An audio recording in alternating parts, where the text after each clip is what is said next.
Let's go ahead and check out Eshop. So the first thing that we're going to do is log in.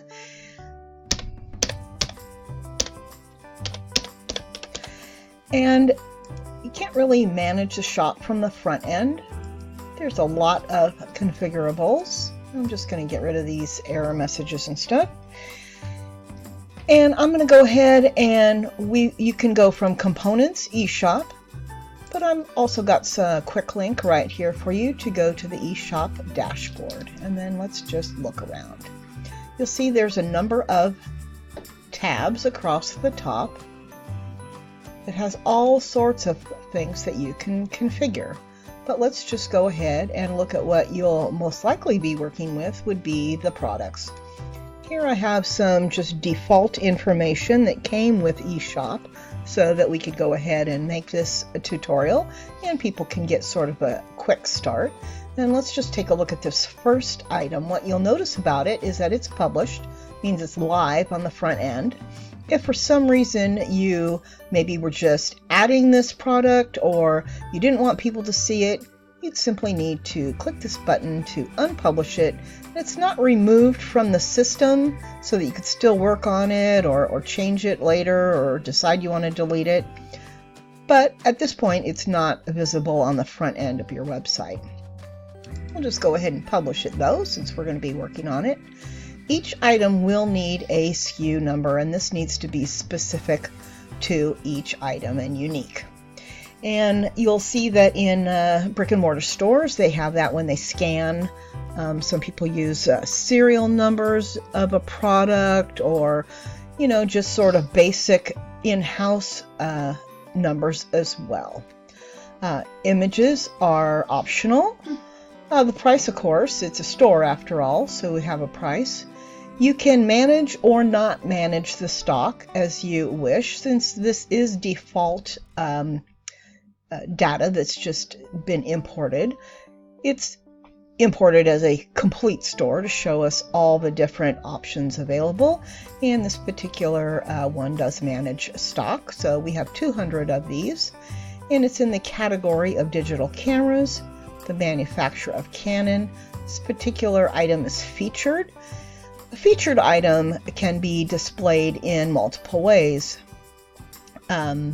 So we can choose to have this show on top. Maybe you've shopped at a place like Amazon and the featured items that they want you to look at first are displayed above others. Otherwise, they would be displayed in other ways, generally alphabetical, sometimes by popularity, and so on. Here we can go ahead and sort these products by the category if we just wanted to see what's in digital cameras. Or of course if we just wanted to see the manufacturer, published or unpublished, or go ahead and see what's in stock or out of stock. There are options as far as out of stock items. You can choose to allow people to continue to order them, put it on a wish list. There's options to allow you to compare items. It really can be as complex or as simple as you would like.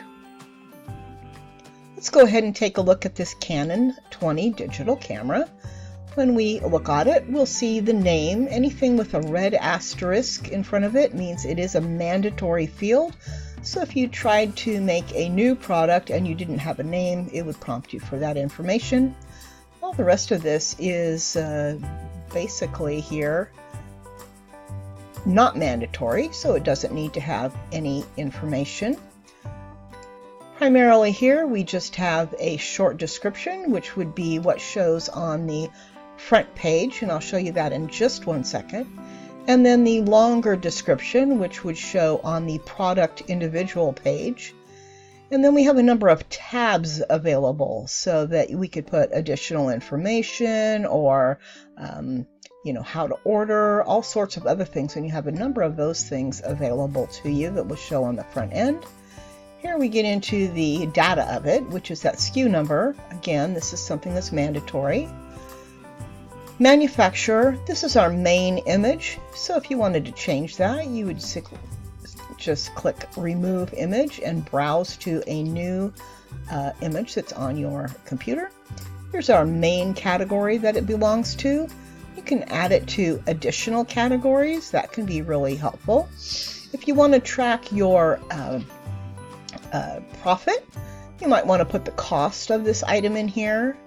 Definitely you need to have the price if you want people to purchase it, of course, through the cart. You can have an option to call for the price. Here with the length, width, height, oftentimes that's for the customer use so they can get a general idea of it, as well as the weight. But additionally, that can be used to configure shipping. If you have an item that's a download item, maybe something that they purchase and download a song or a document, that's also something that's available. Number of configurations regarding shipping are available, including free shipping, per item shipping, by weight. It can go into a particular geographical area, which is where it comes into geographical zones. And here we have products that are related to it, so that when you're looking at a product, I'm sure, again, like Amazon, you're looking at a product and it'll say, you know, other people looked at this item. And here would be, again, some stock items. Perhaps you want this only to be available to particular users on your group or that are members of your store. So for instance, if you had something where different levels of membership could purchase it, one would be just for regular members and then one would be for super members. All sorts of options here. Here would be where you manage your stock and delivery. Attributes would be something that would be, for instance, here we've got a screen size, graphics card. Options, perhaps this is available in different colors as it is here, black, red, green, blue. These are all just more advanced options that many people actually won't use, but are available. There's a whole different discount. Again, could be based on the particular groups that your customers are in. One rate for just the general public, one rate for a member, and then maybe another rate for a super user. You can have this on a special that would last during a certain time. Here's where we get into the different images. On the data page, we have the main image, and here would be additional images of the product. And attachments, that might be something, a user guide for this camera or some additional information. Let's take a look at the front end. Here we are at the front end of our demo store, and we were just looking at this Canon digital. This is where the short description would display on this main shop, and let's go ahead and take a look at it now when we click on the picture or the view details button. And this can also be configured to, perhaps you say, you know, we don't want to have this on here, or I don't want any of the short descriptions to show. I just want a picture and view details and no prices. All of that configurable. So let's go ahead and take a look at the product itself though. And we have it set up to show the manufacturer, a product code, how many of them, what the weight is, the dimensions, the price, the tax. And then here are these different options that were available and different sizes. Here's that description that we saw in the back end. Here's those different specifications and the related products. Here we go ahead and take a look at the images. It pops up, goes through these different images so that people can go ahead and take a look. So that's a basic overview of the shop and product.